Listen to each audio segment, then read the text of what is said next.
اعوذ باللہ من الشیطان الرجیم بسم اللہ الرحمن الرحیم وعن ابی ہریرہ قال قال رسول اللہ صلی اللہ علیہ وسلم ما من مولود الا یولد علی الفطرہ فابواہ یہودانہ او ینصرانہ ہود یہود تحوید یہودی بنانا، نصر ینصر تنصیر نصرانی بنانا، مجس یمجس مجوسی بنانا، فابواہ یہودانہ او ینصرانہ او یمجسانہ کما تنتج انتج ینتج انتاج باب افعال، کما تنتج البہیمۃ بہیمۃ جمعا هل تحسون فیها من جدعا ثم یقول فطرۃ اللہ التي فطر الناس علیہا لا تبدیل لخلق اللہ ذالک الدین القیم متفق علیہ۔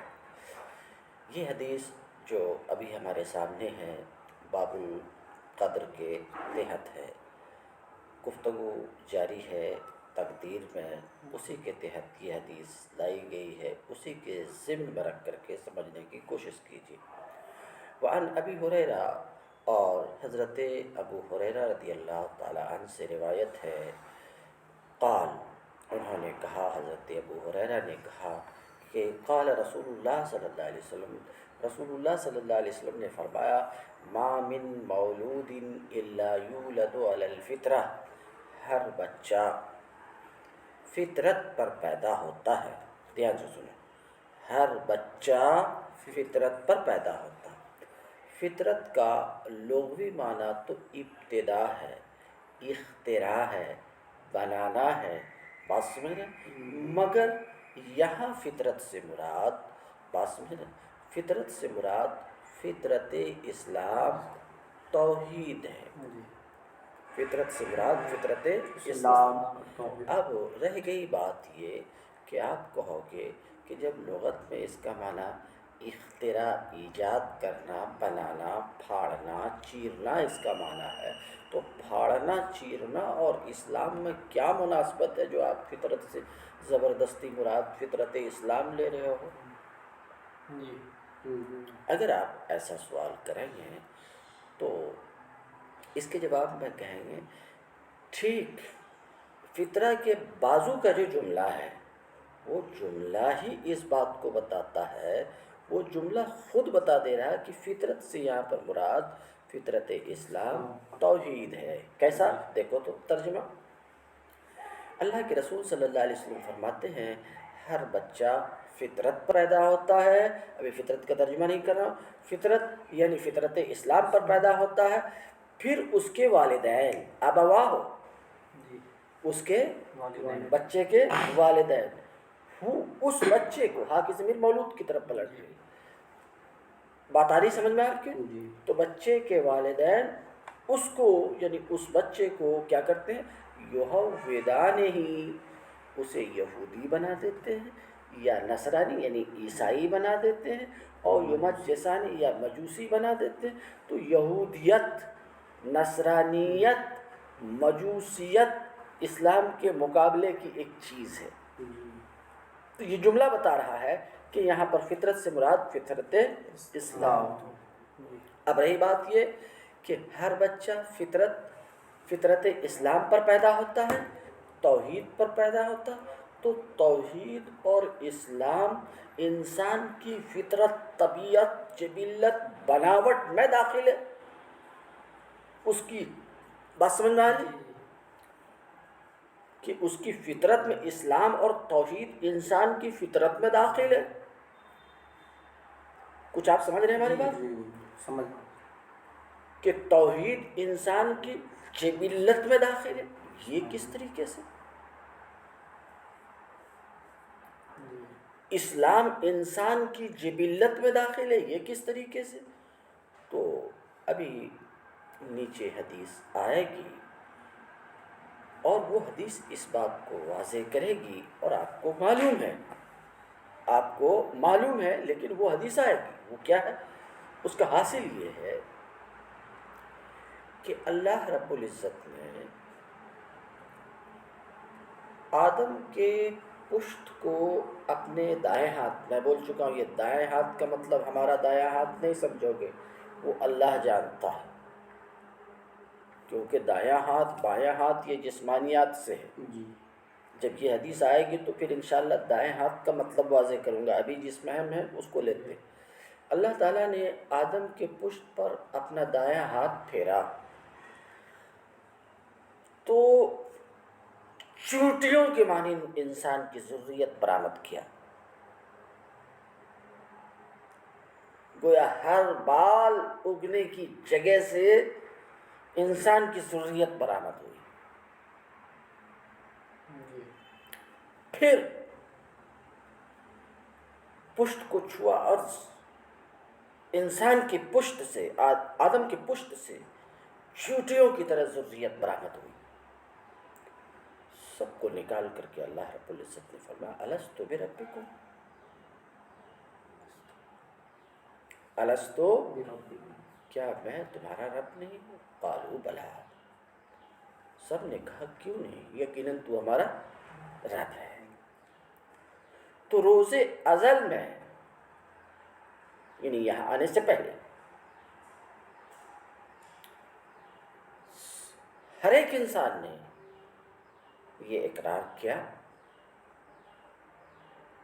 ذرا بات سمجھیے کہ تو میرا رب ہے، یہی توحید ہے. ذرا بات سمجھو، یہی توحید ہے. تو اسی اقرار پر بچہ پیدا ہوتا اور وہی توحید ہے. تو ہر بچہ توحید پر پیدا ہوتا ہے. یہ ہے اس حدیث کا معنی. کچھ بات سمجھ میں آئی کہ رہ گئی کچھ ادھوری؟ تو رسول اللہ صلی اللہ علیہ وسلم نے فرمایا کہ ہر بچہ فطرت پر، فطرت اسلام پر، بلفظ دیگر توحید پر پیدا ہوتا ہے. پھر اس کے والدین اسے یہودی یا نصرانی یا مجوسی بنا دیتے ہیں. اس کو یوں سمجھو کہ یہ یہودیت، نصرانیت یعنی عیسائیت اور مجوسیت لوگوں کی اپنی آفرینش ہے.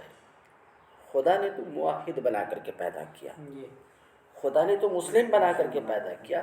ٹھیک یہ اسی طریقے سے جیسے کہ جانور اپنے بچہ کو پیدا کرتا ہے، تم دیکھتے رہتے ہو، تو بچہ جانور کا بچہ بے عیب یعنی کان کٹا ہوا، ناک کٹا ہوا نہیں ہوتا،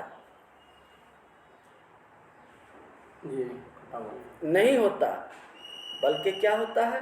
بے عیب ہوتا ہے وہ بچہ. کان اور ناک کٹے ہونے سے کیا ہوتا ہے؟ بے عیب ہوتا ہے. پھر بعد میں لوگ اس کے کان کاٹ دیتے ہیں یا ناک کاٹ دیتے ہیں خداؤں کے نام پر، باطل خداؤں کے نام پر. تو جس طریقے سے کہ جانور اپنے بچے کو بے عیب پیدا کرتا ہے، بعد میں لوگ اس کے ناک اور کان وغیرہ کاٹ کر کے عیب دار بنا دیتے ہیں، ایسے ہی اللہ رب العزت ہر بچے کو فطرت اسلام پر پیدا کرتا ہے. بعد میں اس کے والدین یا رشتہ دار اسے یہ یا وہ بنا دیتے ہیں. بات سمجھ میں آ گئی؟ کما تنتج البہیمہ بہیمۃ جمعا، جس طریقے سے کہ چوپایا، بہیمہ چوپایا، جس طریقے سے کہ چوپایا بے عیب بچہ جنتا ہے. انتج ینتج انتاج جننا، جیسا کہ چوپایا بے عیب بچہ پیدا کرتا ہے. حل تحسون فیہا من جدع، تو چوپایا جن بچوں کو پیدا کرتا ہے اس میں تم کسی بچے کو، چوپائے کے بچے کو ناک کٹا ہوا، کان کٹا ہوا دیکھتے ہو؟ نہیں دیکھتے. سمجھ رہے ہیں؟ یعنی استفہام انکار کے لیے. حل تحسون میں استفہام کس کے لیے ہے؟ انکار کے لیے ہے. کیا تم ان میں یعنی ان چوپایوں کے پیدا ہونے والے بچے میں جدع ناک کان کٹا ہوا دیکھتے ہو؟ نہیں دیکھتے. بات سمجھ گئے؟ رابطہ بتا چکا ہوں. ثم یقول، پھر رسول اللہ صلی اللہ علیہ وسلم نے اپنی اس بات کی تائید میں اس آیت کی تلاوت فرمائی کہ ہر بچہ کس پر پیدا ہوتا ہے؟ فطرت پر پیدا ہوتا ہے. سمجھ رہے؟ لوگ اس میں چینجنگ کر دیتے ہیں. ثم یقول، پھر رسول اللہ صلی اللہ علیہ وسلم نے اپنے اس بات کی تائید میں کہ ہر بچہ فطرت پر پیدا ہوتا ہے، اس آیت کی تلاوت کی۔ آیت یہ ہے، فطرت اللہ التی فطر الناس علیہا۔ اللہ نے لوگوں کو فطرت اللہ یعنی توحید پر پیدا کیا۔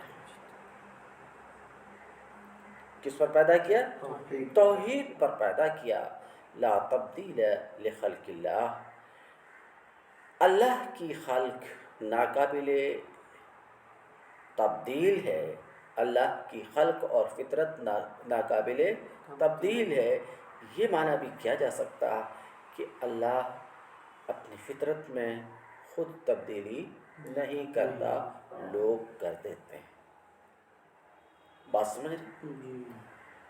تو جیسے کہ ایک دوسرے مقام پر اسی سے ملتی جلتی بات ہے، لن تجد لسنت اللہ تحویلا، اللہ کی سنت میں تم کسی قسم کی تبدیلی نہیں پاؤ گے۔ اللہ نے جو اصول اور قانون بنایا اس کو وہ بدلتا نہیں۔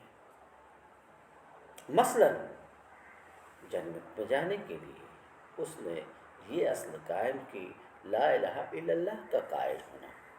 تو جو شخص لا الہ الا اللہ کہتا ہوا مرے گا وہ جنت میں جائے گا۔ سمجھ رہے؟ تو اللہ اپنے قانون کو بدلتا نہیں ہے۔ تو اللہ کی فطرت ناقابل تبدیل ہے۔ ذالک الدین القیم، یہی دین قیم ہے، درست دین ہے۔ متفق علیہ، اس حدیث کی روایت امام بخاری اور مسلم دونوں نے کی ہے۔ بہرحال یہ حدیث اس بات کو صاف طور پر بتاتی ہے کہ ہر بچہ دین اسلام پر پیدا ہوتا ہے، توحید پر پیدا ہوتا ہے، پھر اس کے والدین یا اس کے رشتہ دار اسے کھینچ کر کسی دوسرے دین پر لے جاتے ہیں۔ آگے، وعن ابی موسیٰ قال قام فینا رسول اللہ صلی اللہ علیہ وسلم بخمس کلمات فقال ان اللہ لا ینام ولا ينبغي له ان ینام یخفض القسط ویرفعه یرفع الیہ عمل اللیل قبل عمل النہار وعمل النہار قبل عمل اللیل حجابه النور لو کشفه لأحرقت صبحات وجهه ما انتهى الیہ بصره من خلقه رواہ مسلم۔ ابو موسیٰ رضی اللہ تعالیٰ عنہ سے روایت ہے، ابو موسیٰ رضی اللہ تعالیٰ عنہ کہتے ہیں کہ رسول اللہ صلی اللہ علیہ وسلم ہمارے درمیان 5 باتیں بتانے کے لیے کھڑے ہوئے۔ بات صاف ہے؟ رسول اللہ صلی اللہ علیہ وسلم 5 باتیں بتانے کے لیے ہمارے درمیان کھڑے ہوئے۔ تو کوئی اہم بات اگر آدمی کو کہنا ہے اور سامعین زیادہ ہے تو کہنے والے کو کھڑا ہو جانا چاہیے اور کھڑے ہو کر کے اپنی بات کہنی چاہیے، ٹھیک ہے؟ تو ابو موسیٰ اشعری رضی اللہ تعالیٰ عنہ کہتے ہیں کہ رسول اللہ صلی اللہ علیہ وسلم 5 باتیں بتانے کے لیے ہمارے درمیان قیام کیے، کھڑے ہوئے۔ فقال، تو رسول اللہ صلی اللہ علیہ وسلم نے فرمایا ان اللہ لا ینام۔ 5 باتوں میں سے پہلی بات یہ، اللہ سوتا نہیں ہے، اللہ سوتا نہیں ہے۔ قرآن میں بھی لا تأخذہ سنۃ ولا نوم، آیت الکرسی، لا تأخذہ سنۃ ولا نوم، نہ اونگ آتی ہے اسے نہ نیند آتی ہے اسے۔ تو اللہ کے رسول صلی اللہ علیہ وسلم فرماتے ہیں اللہ سوتا نہیں ہے کہ سویا ہوا ہے، اب ہم چھٹے پڑے ہوئے ہیں، جو چاہیں سو کریں، وہ دیکھ نہیں رہا۔ اللہ سوتا نہیں ہے۔ ولا ينبغي له ان ینام، اور اس کے شایان شان بھی نہیں ہے کہ وہ سوئے، اس کے شایان شان بھی نہیں ہے کہ وہ سوئے۔ یہ رہی پہلی بات کہ اللہ کو نیند نہیں ہے کہ تم سمجھو مدرسے کے بچوں حضرت سوئے ہوئے ہیں، اب جدھر جانا ہے چلے جاؤ، جو کرنا ہے وہ کر لو، تو ایسا نہیں ہے۔ پہلی بات ہوئی۔ دوسری بات، یخفض القسط ویرفعہ، لفظی ترجمہ، وہ ترازو کو جھکاتا بھی ہے اور اٹھاتا بھی ہے. قسط ترازو، ترازو کو جھکاتا بھی ہے اللہ ہی، ترازو کو جھکاتا ہے اور وہی ترازو کو اٹھاتا ہے. اس کا مطلب یہ ہے کہ اللہ ہی آدمی کی روزی کو کم کرتا ہے اور وہی زیادہ کرتا ہے. بلفظ دیگر اللہ ہی غریبی اور امیری دیتا ہے، اللہ ہی کسی کو غریب اور کسی کو امیر بناتا ہے. خود سے کوئی امیر و غریب نہیں بنتا. بات سمجھ رہے؟ خود سے کوئی نہیں بنتا، کچھ نہیں بنتا.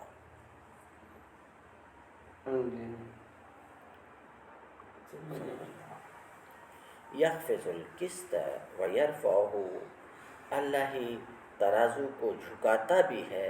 خفض جھکانا، رفع اٹھانا. اللہ ہی ترازو کو جھکاتا ہے اور اٹھاتا ہے. بین سطور میں لکھا ہے یبسط الرزق ویوسعہ، کہ روزی کو کیا کرتا ہے؟ تنگ کرتا ہے اور کشادہ کرتا ہے. بلفظ دیگر اللہ ہی آدمی کو غریب بناتا ہے اور امیر بناتا ہے. دو باتیں ہو گئی. تیسری بات، یرفع الیہ عمل اللیل قبل عمل النہار، اس کی بارگاہ میں، اللہ کی بارگاہ میں، اس کی بارگاہ میں رات کے اعمال دن کے اعمال سے پہلے اور دن کے اعمال رات کے اعمال سے پہلے پیش ہو جاتے ہیں. بات سمجھ کے آگے بڑھیں؟ اگر نہیں سمجھے تو میں وضاحت کروں. اس کی بارگاہ میں رات کے اعمال دن کے اعمال سے پہلے اور دن کے اعمال رات کے اعمال سے پہلے پیش ہو جاتے ہیں. چوتھی بات، حجاب النور، اس کی بارگاہ کا حجاب، اللہ کی بارگاہ کا حجاب، اس کی بارگاہ کا حجاب نور ہے. ہم جو حجاب لگاتے ہیں، یہ جو پردے ہماری کھڑکی میں لگے ہوئے ہیں، تو کیوں؟ روشنی کو روکنے کے لیے، روشنی کو روکنے کے لیے، مگر اس کی بارگاہ کا حجاب ہی نور ہے. اب کیسا نور ہے؟ لو کشفہ لأحرقت سبحات وجہہ من انتہا الیہ بصرہ من خلقہ. اس کی بارگاہ کا حجاب ہی نور ہے. اگر اللہ اس حجاب کو سرکا دے، ہٹا دے، سن رہے ہو؟ اگر اس حجاب کو کشف، ہٹا دینا، سرکا دینا، اگر اس حجاب کو ہٹا دے تو کیا ہوگا؟ اس کی ذات کے انوار، اللہ کی ذات کے انوار، تجلیات، اللہ کی ذات کے تجلیات، نور ہے نا، اس کی تجلی ہوتی ہے ایک روشنی. بس میں اس کی ذات کے تجلیات کیا کریں گے؟ اس کہتے ہیں لأحرقت سبحات وجہہ، اس کی ذات کے انوار، اس کی ذات کی تجلیات، اس کی مخلوق تا حد نظر اس کی مخلوق کو خاکستر کرتے. اگر پردے کو سرکا دے تو جہاں تک اس کی نظر پہنچے مخلوق میں، ساری مخلوق کو کیا کرے؟ احرقت، جلا دے، خاکستر کرتے. اب رہی بات یہ، وہ کیا ہے، کیسا ہے؟ ہمارے عقل میں اتنی قوت ہی نہیں ہے، اتنی قوت ہی نہیں جو اسے سمجھ سکے.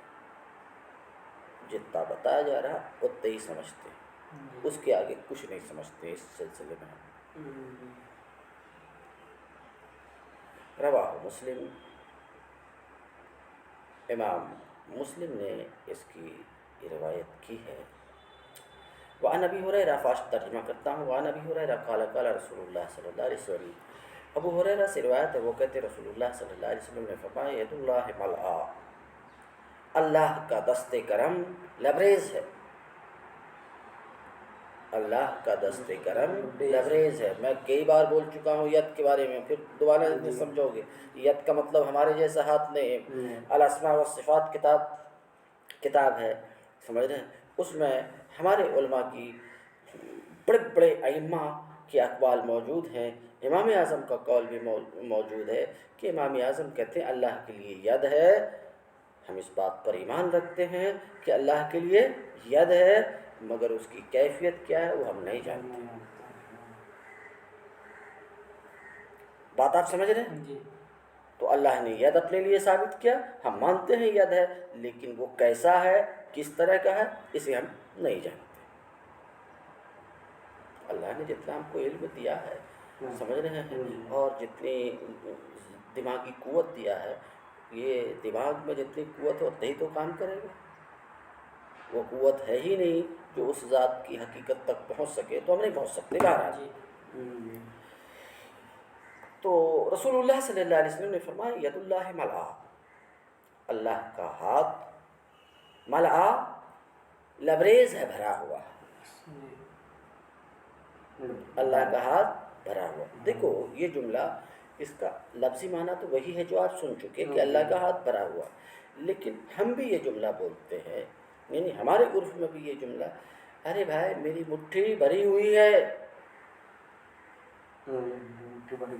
میرا ہاتھ بھرا ہوا ہے، ہمارے میاں بولتے ہیں۔ تو ہاتھ بھرا ہوا کا مطلب یہ نہیں کہ ہاتھ میں نوٹ بھرا ہوا، مطلب یہ ہے کہ ہمارے پاس بہت کچھ ہے، مال کا میں مالک ہوں، چیز کا میں مالک ہوں، یہ ہمارے یہاں بھی یہ جملہ بولتے ہیں۔ تو اب وہاں اس کے مطابق اس کا مطلب یہ ہوا کہ اللہ کے یہاں کسی چیز کی کمی نہیں ہے، سب کچھ ہے اس کے پاس، سب کچھ ہے۔ اگر مجازی مانا لو تو یہی ہوتا کہ ہاتھ میں ہونا ضروری نہیں ہے، کیونکہ جب کوئی بولتا ہے کہ ہمارے ہاتھ میں سب کچھ ہے، ارے سنتے نہیں، ذرا سا آدمی کچھ عہدے پہ پہنچ جاتا ہے تو بولتا سب کچھ ہمارے ہاتھ میں، بولتا ہے کہ نہیں؟ تو یہ مطلب نہیں کہ مٹھی میں رکھی رہتی ہے، یہی مطلب ہوتا ہے اے میرے ہاتھ میں سب ہے جی، میں جو چاہتا ہوں کرتا ہوں، ہاں تو کیا مطلب وہ ہاتھ میں ایسے پڑی ہوئی رہتی ہے؟ اسی طرح کا یہ جملہ ہو سکتا ہے۔ بات آپ سمجھ رہے ہیں میری؟ تو اللہ کا ہاتھ لبریز ہے، لا تغیظہ نفقۃ سحاء اللیل والنہار، اللہ کا ہاتھ لبریز ہے، شب و روز کی جود و عطا، شب و روز کی جود و عطا، شب و روز کی جود و عطا، اور خرچہ اس کو کم نہیں کرتا۔ اللہ کے ہاتھ میں جو کچھ ہے، رات و دن کا خرچہ اور جود و عطا اس میں سے کچھ کم نہیں کرتا، کہ رات و دن جو خرچہ کر رہا ہے وہ اس خرچے کی وجہ سے اللہ کی ید میں جو کچھ ہے وہ کچھ کم ہو جائے، ایسا نہیں ہے۔ آگے دیکھو اس بات کی مزید تائید، ارأیتم ما انفق مسخلق السماء والارض، کیا تم نے کبھی غور کیا ہے، اللہ کے رسول کہتے ہیں کیا تم نے کبھی غور کیا کہ جب سے اس نے آسمان و زمین کو پیدا کیا کتنا خرچ کیا ہے؟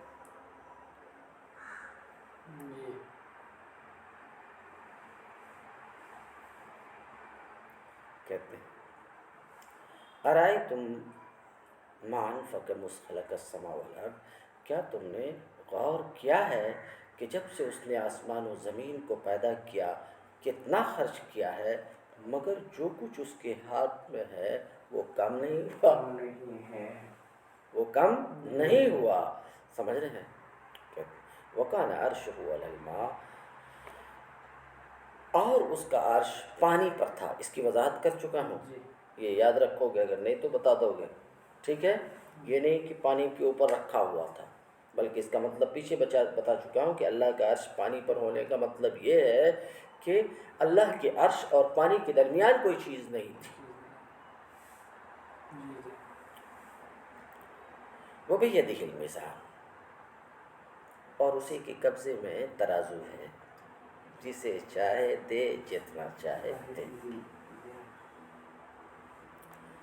اسی کے ہاتھ میں میزان ہے، ترازو ہے، یخفض و یرفع. اسی کے ہاتھ میں ترازو ہے، وہی جھکاتا ہے وہی اٹھاتا. جھکاتا اٹھاتا کا وہی معنی جو پہلے بیان کر چکا. متفق علیہ. یہ روایت بخاری اور مسلم دونوں میں ہے. البتہ مسلم کی روایت میں لفظ کی چینجنگ ہے، معنی کی چینجنگ نہیں ہے. سمجھ لیں، ذرا سا معنی میں تبدیلی ہے. فی روایت لمسلم، مسلم کی ایک روایت میں ہے یمین اللہ ملآ. ید کی جگہ یمین. ید مانے ہاتھ. ہاتھ مطلقاً دونوں کو شامل ہے، مگر یمین کسے کہتے ہیں؟ دائیں ہاتھ. اللہ کا یمین بھرا ہوا ہے. ابن نمیر نے ملآ لفظ کی جگہ ملآن کا، دونوں کا معنی وہی بھرا ہوا ہے. ٹھیک ہے. ملآن صحاؤ، بھرا ہوا ہے کہ رات و دن کا خرچ کچھ بھی اس میں کم نہیں کرتا ہے. بس چھوٹی سی روایت ہے.